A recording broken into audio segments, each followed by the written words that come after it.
Hello dears, ഇന്നത്തെ video ഒരു കൊതിപ്പിക്കുന്ന video ആണ് കേട്ടോ. ആർക്കും എന്നോട് ദേഷ്യം തോന്നില്ലേ എന്ന് പറഞ്ഞുകൊണ്ടാണ് ഇന്നത്തെ വീഡിയോ സ്റ്റാർട്ട് ചെയ്യുന്നത്. എൻ്റെ കയ്യിലിരിക്കുന്ന ഈ സാധനത്തിൻ്റെ പേരാണ് ചിക്കൻ അട. ഇത് കോഴിക്കോട് സ്പെഷ്യൽ ഡിഷാട്ടോ. ഞാൻ ആദ്യമായിട്ടാണ് കേൾക്കുന്നതും കാണുന്നതും കഴിക്കുന്നതും. സോ അതിൻ്റെ എക്സൈറ്റ്മെൻറ്റ് എല്ലാം എൻ്റെ ഫേസിലുണ്ട് കേട്ടോ. പിന്നെ ഒരു പ്രത്യേക കാര്യം, ആരും എൻ്റെ മുഖവും അതുപോലെ ഞാൻ കഴിക്കുന്ന രീതി ഒന്നും നോക്കണ്ട. നിങ്ങൾ ഈ ചിക്കൻ അട മാത്രം നോക്കിയാൽ മതി കേട്ടോ. ഇതിൻ്റെ ഉള്ളിൽ ചിക്കൻ്റെ ഫില്ലിങ് കേട്ടോ വരുന്നത്. അത് നല്ല രീതിയിൽ ഡ്രൈ ഫ്രൈ ചെയ്തെടുക്കുന്നതാണെന്നാണ് തോന്നുന്നത്, എനിക്കറിയില്ല. ഇതാണ് ഐറ്റം. ഇത് എൻ്റെ പൊന്നെ കഴിച്ച് കഴിഞ്ഞാൽ ഇങ്ങനെ കഴിച്ചുകൊണ്ടേയിരിക്കാൻ തോന്നും, നിർത്താനേ പറ്റില്ല, കൺട്രോൾ ചെയ്യാൻ പറ്റില്ല. അതുപോലെ അടാറ് ടേസ്റ്റാണ് കേട്ടോ. ഇത് ഞാൻ ഇൻസ്റ്റയിൽ ഒരു വീഡിയോ കണ്ടിട്ട് വാട്സപ്പിൽ കൂടെ ഡയറക്റ്റ് ഞാൻ ഓർഡർ ആക്കിയതാണ്. വിത്തിൻ 2 ഡേയ്സിൽ തന്നെ എനിക്ക് സാധനം കിട്ടി. ഇതിൻ്റെ പേജ് കൈരളി സ്വീറ്റ്സ് എന്നാണ് കേട്ടോ. ഇൻസ്റ്റഗ്രാമിൽ സെർച്ച് ചെയ്ത് നോക്കിയാൽ മതി.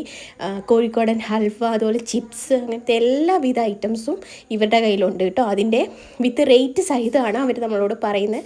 നല്ല കസ്റ്റമർ സർവീസാണ്. അതുപോലെ പാക്കിംഗ് ആണെങ്കിലും എന്താണെങ്കിലും നല്ല അടിപൊളിയാണ് കേട്ടോ. ഇതുകൊണ്ട് കഴിച്ച് എൻ്റെ പൊന്നെ എനിക്ക് നിർത്താൻ പറ്റുന്നില്ല. അതുപോലെ ഞാനങ്ങ് കഴിക്കുമായിരുന്നു കേട്ടോ. കാരണം ആദ്യമായിട്ട് കഴിക്കുന്നതിൻ്റെ ആ ഒരു ഇതാണോ എന്ന് എനിക്കറിയില്ല. പക്ഷേ ടേസ്റ്റ് വൈസ് പറയുകയാണെങ്കിൽ അടിപൊളിയാണ്. ട്രൈ ചെയ്ത് നോക്കണം എല്ലാവരും.